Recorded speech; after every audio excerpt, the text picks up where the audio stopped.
Hi, everyone, and welcome back to the Cardiac Rehab Education Series.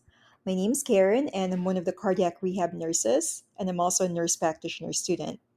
So, in today's presentation, we will talk about how to evaluate new treatments. These are the content of today's lecture. I would just like to clarify that the medical and health claims that we'll talk about pertain to sources of information and not insurance claims. I would also like to give you an overview of the U.S. Preventive Services Task Force, and then we're going to talk about questions that you need to ask your provider with regards to a new treatment. Also, what are the common testing errors and how to properly prepare for procedures. It's very important to make informed decisions about your treatment plans. When evaluating medical and health claims, you have to consider the following questions. Number one, where did you learn about the treatment? Was it reported in a scientific journal or an academic website or maybe a government agency? Or perhaps you've seen it in a television ad or social media post, or maybe a flyer that you picked up from the supermarket? Or did a friend or a neighbor suggest it? Or was it recommended by your physician?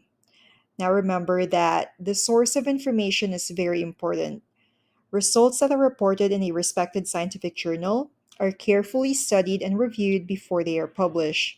However, note that many alternative treatments and nutritional supplements have not been studied scientifically.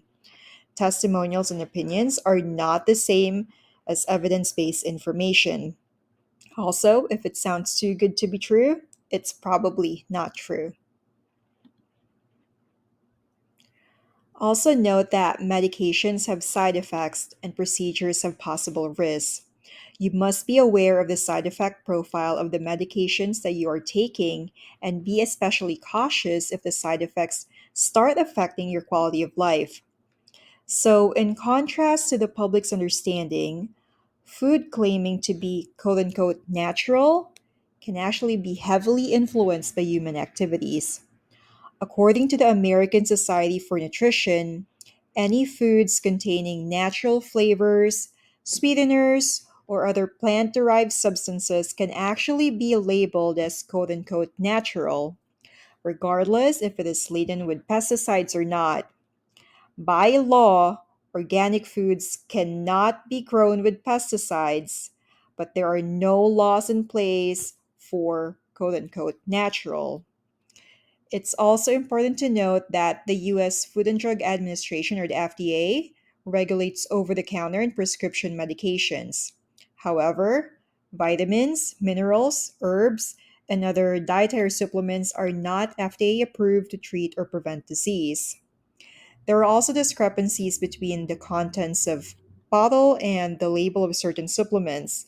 Some products were found to not even contain the same active ingredient that they advertise, and some were found to be even contaminated with metals, unlabeled prescription drugs, some pesticides, or other harmful substances. So make sure that you do some research about the company selling the product before you try it.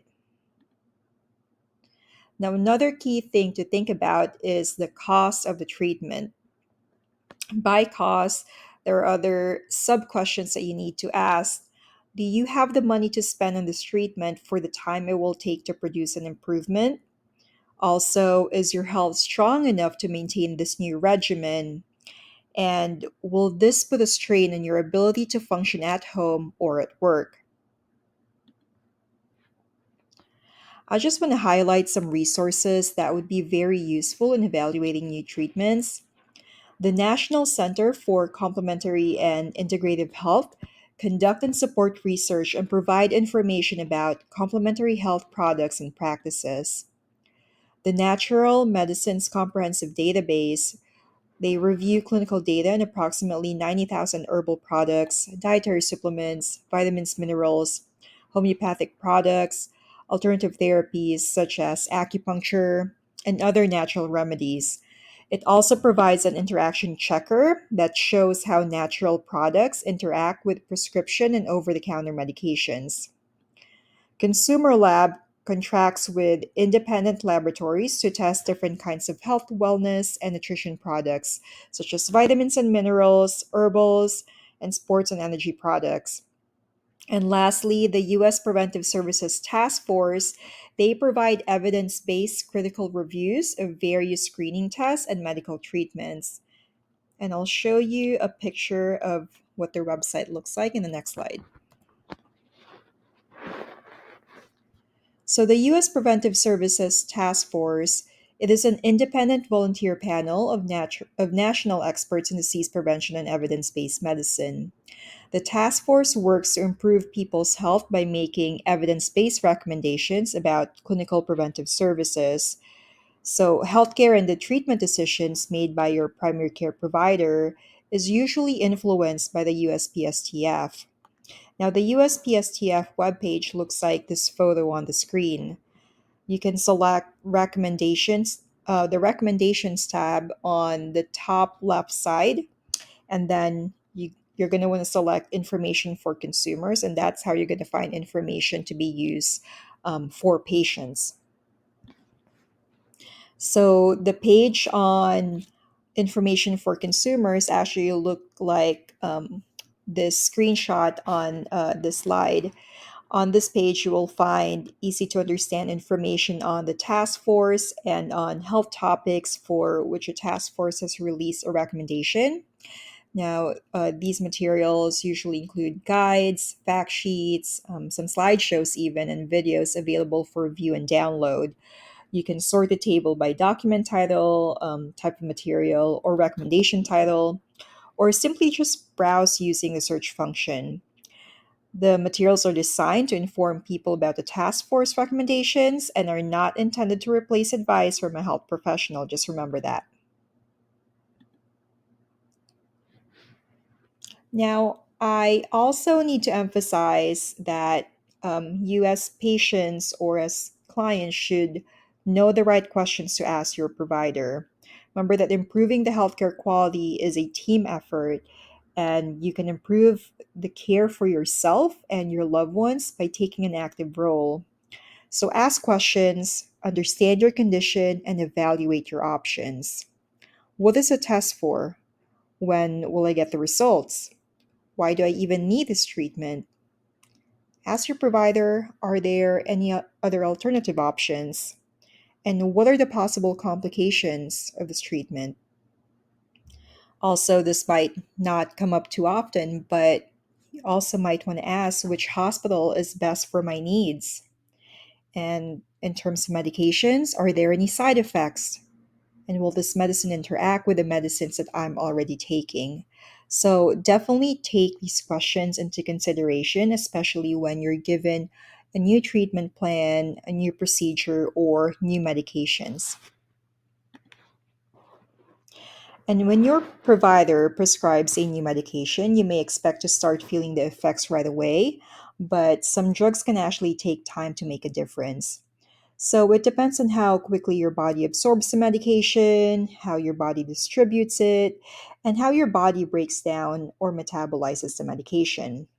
Some meds start working on the first day, and that usually include drugs that treat high blood pressure, like a beta blocker, or maybe an H2 blocker for gastric reflux, such as famotidine or Pepcid or ranitidine or Zantac. Some medicines, however, can take longer to start working. For example, it might be 2 to 4 weeks before a cholesterol lowering statin drug like Lipitor takes effect. And it may be months before you feel the full effects of certain drugs, such as medications to treat depression like sertraline or Zoloft. You may be able to monitor your own symptoms to see if a drug makes you feel better, and that can be the case for medications that lower blood pressure or blood sugar or treat depression. Sometimes your doctor will want to monitor a medication's effectiveness using blood tests.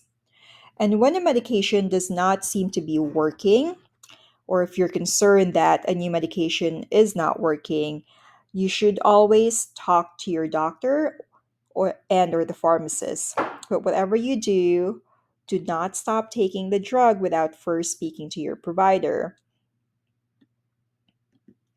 Some medications may need to be stopped slowly or tapered down over time, and that is to prevent any side effects or any worsening symptoms.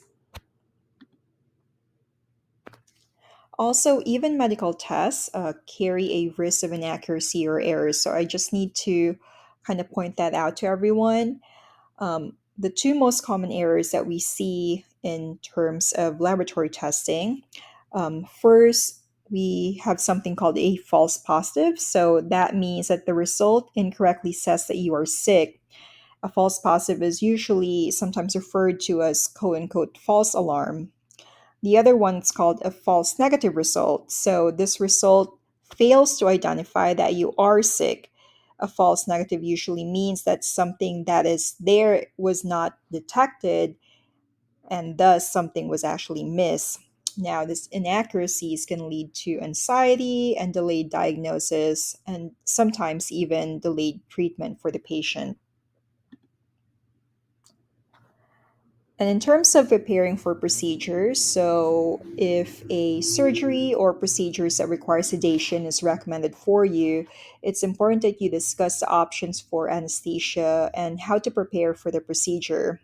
So, as your provider, should you continue taking medications? For example, for those patients who are taking warfarin or Coumadin, the guidelines recommend to discontinue warfarin 5 days before a scheduled surgery. Also, as your provider, should I stop eating and drinking? And if I do stop, about what time do I stop? 10 hours before, 12 hours before, or can I just stop eating about 4 to 6 hours prior? Also, am I allowed to drive to the clinic or the hospital where I'll be getting my treatment? How long will recovery be? And when can I resume normal activities, or when can I return to work? So just make sure that you keep these questions in mind. You will also probably be given medications to relieve pain, but it's also good to ask about some of the non drug pain relief tools. And that is the end of my presentation. These are the references. Thank you so much for listening. If you have any questions, please don't hesitate to come up to me or any of the cardiac rehab staff. Thank you so much and have a good day.